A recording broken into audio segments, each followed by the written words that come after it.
Water filter setting করার জন্য প্রাথমিকভাবে শুরুতেই যা যা করা লাগবে, ফার্স্টে আমরা এই লাইনটা এটা লাগিয়ে নেব।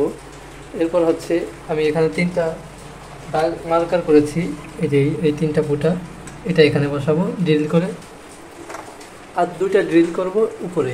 উপরে দেখেন এখানে একটা, এই যে এখানে একটা, এবং এই যে একটা, এই যে দুইটা মার্ক করেছি, এখানে ড্রিল করে এই মেশিনটাকে আমি বসাবো। এটা হচ্ছে এইভাবে থাকে, এই যে এটা চাবি, এই যে এটা এদিক দিলেই অন হবে, সোজা দিলেই অন হবে, এদিক থাকলে অফ হবে। এই যে এটা ফার্স্টে এটা ঢুকে যাবে, এটার প্যাচ মুখ ভিতরে যাবে, বাকি যে মুখটা থাকবে এই ট্যাপটা ভিতরে ঢুকবে।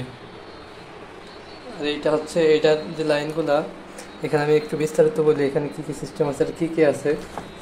এখানে মোটর আছে, এটা মোটর 75 জিবিডি মোটর অ্যাডাপ্টার। একটা লাইন আছে এখানে, একটা ম্যানুয়াল ফ্ল্যাশ বলে, এটা এর ভিতরে যে আরও যেটা মেমব্রেন রিভার্স অসমোসিস যে মেমব্রেনটা এর ভিতরে আছে, এটা মাঝে মাঝে ওয়াশ করতে গেলে এটা কয়েকদিন পর এরকম অন করে রাখলে 2 মিনিট 5 মিনিট অন করে রাখলে এটা একটু ওয়াশ হয়ে যাবে।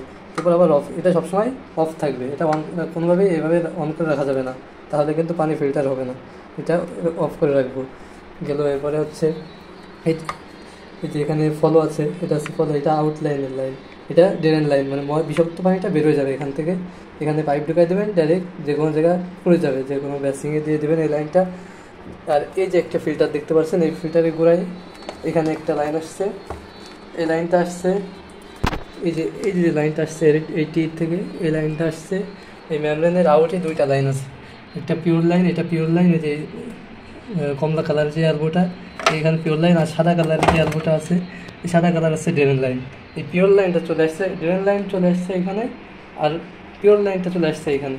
এটি থেকে এই লাইনটা যাবে সরাসরি ট্যাঙ্কিতে, এই যে ট্যাঙ্কটা আছে এই ট্যাঙ্কের মুখে চলে যাবে, ওইখান থেকে এইখানে চলে আসবে লাইনটা। এরপরে ট্যাঙ্কি থেকে যখন আসবে, আসার সময় এই একটা লাইন, এই লাইন হয়ে এই যে কলটা আছে এই যে এই কলে ঢুকে যাবে। এই কল যখন ফিটিং করবেন, এই যে এই কেলাম আছে, এই কেলাম দিয়ে এইখানে লাগানো হবে, লাগানোর পর এই যে কল এটা দিয়ে লাগাইতে হবে। এরপর হচ্ছে বাকি আরেকটা লাইন থাকবে, এই যে একটা লাইন আছে এটা খুলে ফেলতে হবে,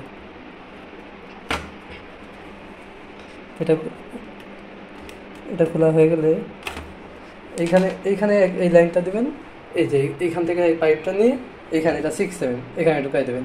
এই হচ্ছে লাইনের ফাংশনগুলো। এখন আসেন এই যে ফিল্টারটা, এইটা কোনটা কীভাবে থাকে, এটা হচ্ছে ফার্স্টে থাকে, এই যে এখান থেকে এইটা ফার্স্ট ফিল্টার, এটা একদিকে দিলেই হবে, মুখ দুই দিকে একই রকম মুখ। আর এই রাবারটা ঠিকঠাক মতো বসাই দেবেন, এই যে রাবারটা অনেক সময় ঠিক মতো না বসলে এটা কিন্তু পানি লিক করবে। এটা 2 নম্বরে থাকবে, কোনটা 2 নম্বরে থাকবে, এটার কোন পাশ কোন দিকে যাবে দেখেন, এই যে এইদিকে যে ফাঁকা মুখটা আছে এই পাশটা ভিতরে যাবে, এই পাশটা ভিতরে যাবে, আর রাবারওয়ালা যে মুখটা এটা অবশ্যই উপরে থাকবে। আর এই ফিল্টারটা দেবেন মাঝখানে, এইটাই। আর 3 নম্বরে এই ফিল্টারটা, এটা 2 পাশে একই রকম, একদিকে দিলেই হবে। গেল এরপর হচ্ছে এটা দেবেন 3 নম্বরে, এই যে এখানে 4 নম্বরে এই যে মোটরে যায়, তারপর হচ্ছে মেমব্রেন থেকে সরাসরি ট্যাঙ্কিতে যায়, রিজার্ভ ট্যাঙ্কিতে গিয়ে এরপর হচ্ছে এটা হয়ে আবার কলে যায়। ওকে, আলহামদুলিল্লাহ অবশেষে সেটিং কমপ্লিট করলাম। এই যে কলটা এইভাবে লাগিয়েছি, এই যে যেভাবে দেখছেন এই ঠিক সেমভাবে যেখানে যেটা আছে ওইভাবেই লাগাবেন। মেশিং পিছনে 2টা ফুটা আছে, ওই যে 2টা চিহ্ন দেখাইছি ওইখানে ওই 2টা লাগিয়ে দেবেন। যে ইলেকট্রিক লাইন প্লাগ দিয়ে দিলাম। কারো যদি বুঝতে অসুবিধা হয় তাহলে আমার সাথে যোগাযোগ করবেন, ইনশাল্লাহ আমি বুঝিয়ে দিব।